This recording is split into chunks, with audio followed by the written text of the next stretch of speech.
All right, y'all, welcome. Fact or faith is tonight. Is it a fact or is it faith? People tend to go two ways. Either they see with their eyes or they believe the fact. Like if someone's sick, that is the fact that they're sick. But in the Bible it says we're healed.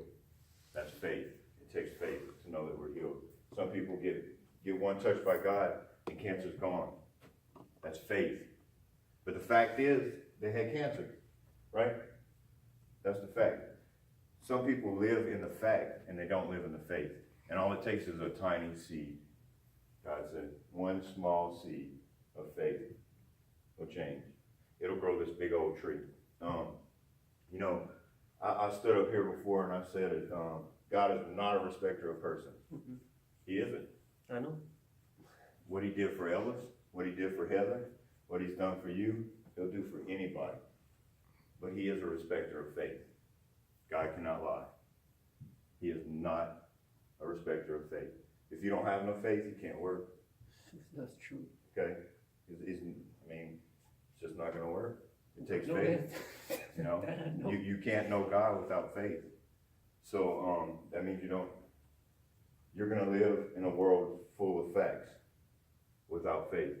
And you'll never see the supernatural. You'll never see God move without faith. I'm gonna read a scripture to you in a second, and this is a fact that Jeremiah is in prison right now. But by faith, watch what God says to Jeremiah. This is Jeremiah 33:3. This is one where a lot of people, because it says call out to me. It's a prayer.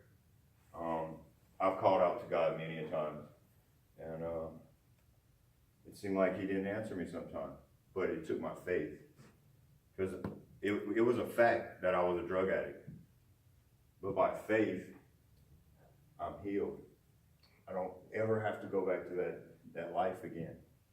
Man, I look in the mirror, I kind of like that person now, I don't want to run from him anymore. Oh, yeah. But Jeremiah 33:3 says, call to me, and I will answer you and show you great and mighty things which you do not know. Think about it. The fact is, this man's in prison right now. And God's telling him, I would just call out to me. Show me your faith. Call out to me right now. And I will answer you and show you great and mighty things. But he's still in prison. Fact is, he's still in prison. And God's telling him, I'll show you great and mighty things if you call out to me. Because it takes faith, first of all, to believe that there's a God, and then that's just a little bit of faith, though, to believe that there's a God. So for me to call out, man, there's many times I didn't even know God, and I called out to him, man, get me out this jam, please. Please get me out this jam. I don't want to do 18 years in prison. I don't want to do all this time. God, help me out. You know what? God showed up. He did mighty things in my life. He actually prepared a place for me.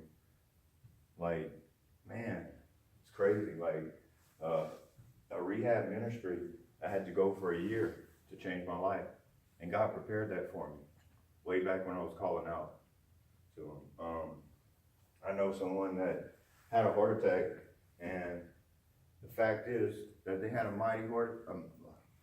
huge heart attack. And by faith, God gave her a brand new heart. Had leaking valves in her chest, and got the fact report of before, and now we have the faith report after, which is fact after, that she is healed, and gave her a brand new heart. And that's just awesome. The same person that called out to God in the same scripture, and God showed up in her life mightily in her life. And I'm gonna put her on the spot tonight. I'm gonna ask her to give her testimony to y'all. It says in the Bible to be ready in season and out of season. So Heather, you want to give your testimony? Yay, sister. I'm not used to being I know. in front of, It's okay. used to being in front of ladies. Yeah, it's different, huh? It's different. It's okay, you got that. I don't, he does. Anyway. Anyway, my name's Heather. I, just graduated a year-long faith-based program in October. I grew up at First Baptist Church. I'm hot. I grew up at First Baptist Church in Eunice, and I started doing drugs at 14 years old, started hanging with the wrong crowd, started smoking and drinking, and of course the drinking every weekend led to marijuana, and marijuana led to acid and ecstasy, and we were some little weekend warriors, man. Anything we could get our hands on in the weekend, it didn't matter, as long as it was drugs. Drinking, driving, it didn't matter. At the age of 21 years old, my high school sweetheart of 6 years played Russian roulette and shot and killed himself. While I was on vacation in Montana with my mom, and he was cremated. So I didn't even have a body to come home to. I had no closure. I didn't know what happened. I didn't know what really happened. Let me say it like that. Because there's the truth. There's what they said, what he said, and what really happened. 6 months after that, his mom shot and killed herself. I didn't know I thought my world was ending. I had never been through any kind of loss in my life. This was the first and one of the hardest, because it was somebody I cared about so deeply. His family was like my family. His brother was like my brother. We were inseparable. So that was my first hardest part. A year after that, after he died, is when I met my little boy's dad. I don't know, I thought he did all the right things, said all the right things, had the money, bought anything I wanted, anything. And then he moved me 9 states away from my family. I thought, oh, I'll be able to get over it. I can start a new life in another state. Oh, my problem just followed me and grew 40,000 times bigger than it was before. Whereas I thought I was drowning then, I had no idea what I was in store for after that. He started hitting me while I was pregnant with our first kid. The abuse continued the whole 12 years we were together. 12 years is a long time to deal with somebody slapping you across your face, busting your eye open with medicine bottles, putting their hands around your throat, choking you, driving like they a maniac in the truck trying to kill you. I have never been so scared in my life at some points. He tried to stab me with a syringe a block away from the police station. I was literally in hell. I did not know, I didn't even know who I was anymore. I was told what to like, how to like it, when to like it. If I liked it, I made the drug deals for him. He wouldn't have been in trouble, it would have been all me. Answer the phone. Go sell this to that one. Go do this. I was told what to do, when to do it, and how to do it. Eventually, I prayed to God, and I was like, just get me and my kids out of here safe. And one day, that day came, and I just shoved some ice cream in the freezer and just walked out the door with my kids. Well, then I had to grieve a divorce, because then I was going through a divorce. Well, it got bigger than what it already was. The drugs got bigger. Then that's when the meth came. I got addicted to meth. She was my girl, man. She was always there. Anytime I needed, I knew who to call, and they would show up. It didn't matter what time of day. Crystal, that was my best friend, man. Anyway, when I went to Iota is where God started working on me at. I met 3 beautiful girls. Yeah, I know, I'm about to cry too, Dawn. These girls were a part of me changing my life, because I knew that I had 2 sons that were coming up that were gonna have girlfriends. And God, I wanted them to be like these 3 girls that I met. They had the flood that came, and man, God was just really working on me, and I wanted to get help, and I knew I needed a year program, but I was still kicking and screaming. I ain't going for no year, man. You kidding me? A year? That's a long time to be away from my kids. Not that I was doing my kids any good, because I wasn't being a mother. My mom had them. I was out worrying about myself, because I didn't know how to cope or deal with anything that I had been through in my life. So I watched Ellis's testimony on YouTube one day, and I was like, man, if Ellis can do it, That's right. Heather for sure can do it. Oh, yeah. Because I know him and all his mess. I do it too. But it's okay. Oh, yeah. So, hey, it's like looking in a mirror right there. Y'all don't understand. Like our walks, we were addicted to the same things at the same time. We had a lot of things that we've been through together, you know, losing people we love and care about. And anyway, well, one day I went to detox. I had chest pain in detox. Gave my mom what the EKG said. I had to really get my heart checked out. I knew something was wrong. So then after detox, then I went to Pathways, a 28-day program, got kicked out after 9 days.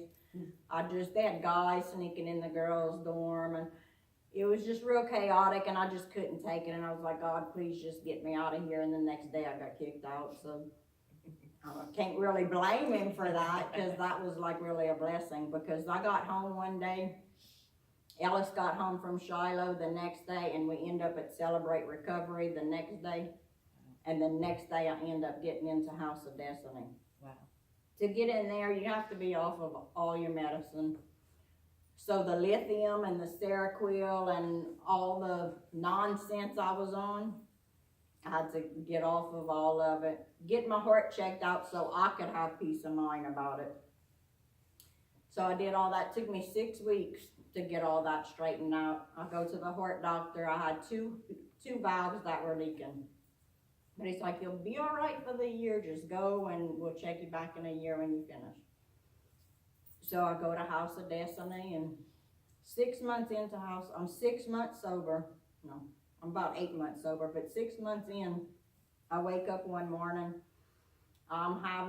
It feels like a knife just going in and out my chest. I didn't know what was wrong. I went and meet Aunt Lori and talked to her, and they got the girls together and they prayed over me, and an hour later it was still there. So she called the director, and she came get me and brought me to the emergency room. Before I could even get off the table doing my lab work, they were coming back in there. My cardiac enzymes were elevated. So I had a heart attack, like a massive heart attack. Anything greater than 0.01 is heart damage. Mine was 3.22. So I knew there was something going on in there. But I wasn't worried, like I was laughing in my room, and I should have been like in severe pain. Severe pain. I didn't know all this then, but I know now. Well, they did the angiogram the next morning. There's 6 nurses in there, the doctor, and I'm like, man, I'm about to have heart surgery or something. So he's like I'm talking to him the whole time, and then he wheels me out and meets with Ellis and Lenny, and he just crosses his hands, and he's standing at the end of my bed. He's like, I have no idea. I know she had a massive heart attack, but I can't find no damage, no blockage, nothing. I'm like, okay, well, you still gonna do that, repeat that echo in the morning? Yeah. So they repeated it, and they came give me the results. I told Lenny, I said, Lenny, I'm just waiting for God to put the cherry on top of that cake he just iced. They came give me the results. Them 2 valves that were leaking 8 months before ain't even leaking anymore. So, you know, where the enemy went for, tried to take me out of this program in 6 months. Yeah. Like God just put his finger on it and just Yeah. healed the That's whole amazing. heart. It's amazing. I don't know. It is crazy. You know, right when I graduated, we had this class called Making Peace with Your Past. And we did this exercise, and she brought a big mirror out. And you had to stand in front of this mirror and say what you seen. Oh, boy. Well, if they'd have done that when I first got there, man, that'd have been a broken mirror. I'm just saying, I know me, and that'd have been a broken mirror. For sure. Like, Yeah. for real, because Heather didn't know who Heather was when Right. she walked in that place. I had absolutely no idea. I didn't even know, I didn't know what my favorite color was no more. Like, I didn't know diddly squat about me. I didn't know what I liked and what I didn't like. So when she brought that mirror out, a couple of other girls went before me, and when I got to that mirror, man, I just preached to the whole class before I could even look in the mirror, and tears were just rolling down my face because I know the work God has done in my heart, in my mind, in my family. Yeah. To see my relationship restored with my family, man, that's priceless. There ain't no amount of money No. No. that could No. buy that. That's the I most had important. totally, I had wrecked anything that meant anything to me was destroyed. Mhm. Destroyed. I had destroyed it all. Yeah. But that was, I didn't have my faith in God. I had it in the wrong, Yeah, the people. Right. I had it in people. Oh, I yeah. looked for people to make me happy, and people never met, people just made me miserable. People just made Right. me Right. sick. And I was sick and tired of being sick and tired. So after a year of this program, when I looked in that mirror and actually knew who I was, man, good luck, devil. That's right. Good luck, devil. Yeah. Be scared when my feet hit the floor. Oh, yeah. Okay, I'm done. That was awesome. I loved it. You did so good. Oh, So please, good. Miss Ringler. I loved it. Thank you, Heather. All right. So proud of you. Man, I So just, proud. man, I just, man, to see what God has done in my life, You did so to see good. what God has done in her life. And like I said, God is not a respecter of person. What he's done for us, because I was, like she said, man, I was the worst of the worst. I'd have killed you before I would have even thought about, telling you good morning, or even hugging you, and God came in and he touched me. And, one touch from God will change your life. Yeah, I know that. The presence of God will change you forever. And God's been pushing this on my heart lately. This is the year of restoration. He restored it for me. He restored it for Heather. But he's going to restore it for y'all. Y'all just have that faith and that belief that God's going to restore stuff. All the mistakes we've made before, you know, what I found out as a Christian, we don't have a past. We only got a future. And what we do each day prepares what's going to happen in our future. So God's going to put things back together in your lives that'll change so many things on this earth. Because it's bigger than you. It's bigger than me. It's bigger than Heather. It's bigger than Mark. It's bigger than Isaac. It's bigger than everyone in this room or behind watching right now. It's way bigger than y'all. We're going to have to eat pride this year. We're going to have to humble ourselves. But God's going to restore us. And I dare y'all to cry out to God and watch him do what he did in my life and change you. Do mighty things in your life. He will do it in your life with a little bit of faith. Yeah, I know. He'll move mountains he will, you know, he might not move them in the time you want him to move them, but you know what, he's gonna move them. 26 years or better, I was a drug addict, drug dealer, the worst. And to ever think I would be up here speaking to y'all, loving on y'all, giving y'all words of knowledge, words of just words that can impact your life, I would tell you you're crazy. My whole life I would have told you you're crazy. Because I'd have never believed that I could be up here speaking to y'all. What God can do, God doesn't just do stuff for you. He does it through you. Mhm. So what God's gonna restore, he's not only restoring it for you, because if he just put Ellis back together for Ellis, that would have been good. But it wouldn't be glory. No. Now God gets the glory for putting Ellis back together, for putting Heather back together. Because I ain't had nothing to do with it. It was God. I just had to be obedient. And when he said go somewhere, I had to go. So when you hear God tell you to do something, just do it, man. It's not that hard. It's not that hard. I always use a piece of paper on the sidewalk as an example, you know. I know you pass by it, and I know something clicks in your brain that says pick up that piece of paper, and you walk right by it. Why? Is it laziness? You know, I really didn't. I never figured it out until one day I stopped and I picked that piece of paper up. Something happened to me. Something changed in my life because I was obedient. I don't know if what was happening in heaven, if the enemy and God was just talking and the enemy was like, he'll never pick up that paper. And God was like, that's my son, watch. Ellis, pick up that paper. And that time I stopped and I picked up that paper, something happened in my life. Something changed. So I started cleaning stuff up in my life. I went to Shiloh and I had some choice words with God, you know, like, just change me, God. Please change me, you know. If not, I challenged him. If not, it's on. You thought I was bad before, I'm gonna be bad now, you know, and God was like, I can use him. You know, I can use that. And so I pushed in for a year, and now God's using me, you know, mightily, and he will use you mightily, if you're obedient to what he's asking. And I'm just gonna stop right there for tonight, and just ask if anyone has prayer.